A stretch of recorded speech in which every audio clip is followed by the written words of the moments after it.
I'm Rodger Baker. I'm joined here today with Stratfor's advisor on Middle East and South Asian affairs, Kamran Bokhari. Today we're going to talk a little bit about some of the challenges that China is facing in South Asia, particularly in dealing with Pakistan and with Afghanistan. Kamran, there was an article out recently by the Pakistani Taliban making some threats against China. Can you explain a little bit more about this? Yes, Rodger, it's an article by their spokesperson. He basically, the title is Hidden Motives Behind Chinese Investment in Pakistan. Essentially, the message that the Taliban are giving that the Pakistani government, whom they're fighting, is willing to take money and then kill fellow Muslims in China. So it's the effort on the part of the Pakistani Taliban to counter the physical offensive that is taking place in North Waziristan that has really undermined the firepower, though they still have the capability to attack Chinese interests. So the Chinese and Pakistani governments have kind of a long, somewhat mixed relationship at times. At times they're allies. At times the Chinese seem to put a little pressure on Pakistan or back off from Pakistan, depending upon Chinese interests. We certainly saw in the last decade when there was assertions that Chinese militants were operating in Pakistani territory, that China was willing to put some fairly extreme economic and political pressure on Pakistan. What's the status of the relations today, and how does Pakistan view their relation with China? I think that the Chinese have come to a point where they're more comfortable now because of what they see in the Pakistani behavior. Definitely the Pakistani offensive into North Waziristan and just overall in the country, the attitude of the state towards militancy has given the Chinese some hope that, finally the Pakistanis are now going to go crack down on pretty much everybody, not just the enemies that fight them, but also the Uyghurs.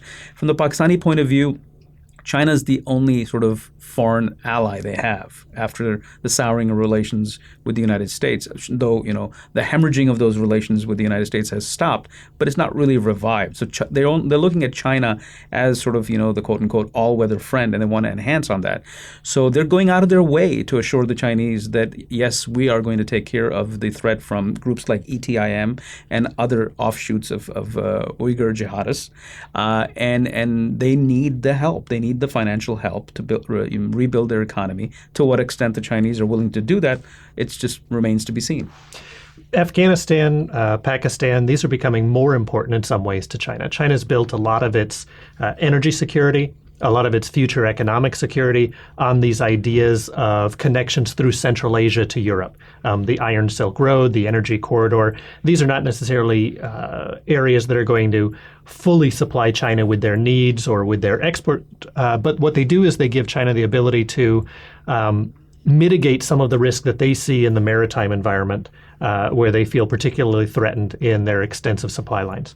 But the challenge for China, as they look at a place like Afghanistan, say, is that in the past, in many ways, they could rely on the United States to keep Afghanistan relatively secure, to be responsible for maintaining security in Afghanistan.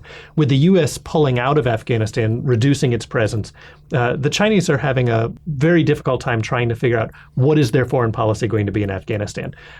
Giving money to every different group in Afghanistan may or may not be terribly effective.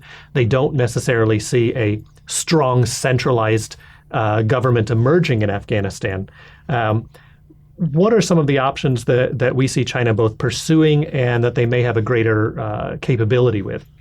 I would agree. I think that we've come to a point where China is going to definitely enhance its involvement in Afghanistan and Pakistan. It's not going to be sort of that informal relationship. And as you mentioned, relying on the United States is not an option anymore. So we're definitely going to see the Chinese step up. We all have already seen both the new Afghan president and the Pakistani prime minister pay visits back to China over the past 2 weeks. And I think what the Chinese way of dealing with this whole landmass will be, they will continue to work with the Pakistanis, try to help as much as possible with their energy needs and their power shortages and the overall economy. But at the end of the day, they can't just rely on Pakistan as sort of the middleman to deal with Afghanistan. They're going to take a direct role in Afghanistan. In the past, it was more informal. I think there will be more formal as far as the government is concerned in Afghanistan. But they're also going to be dealing and directly with the Taliban and those whom they can do business with, the reconcilable ones. But there are so many obstacles. There are just so many. The Taliban has fragmented the Afghan stakeholders, the one that are part of the state. They're fragmented. So this is going to be a good juggling act for many years to come for the Chinese. This is going to be a real test for the new emerging Chinese foreign policy, where they have to take a more active role in the places in which they're going, where they can't sort of sit back and be passive. Afghanistan has swallowed empires before. What are the risks for the Chinese? The Chinese know that very well. They are not oblivious to how it has become the quote-unquote graveyard of empires. I don't see the Chinese going to that extent of following either the British, definitely not the Soviet, or even the American lead. I think they're going to have a much more hands-off approach. They're going to deal with, like I said, political actors.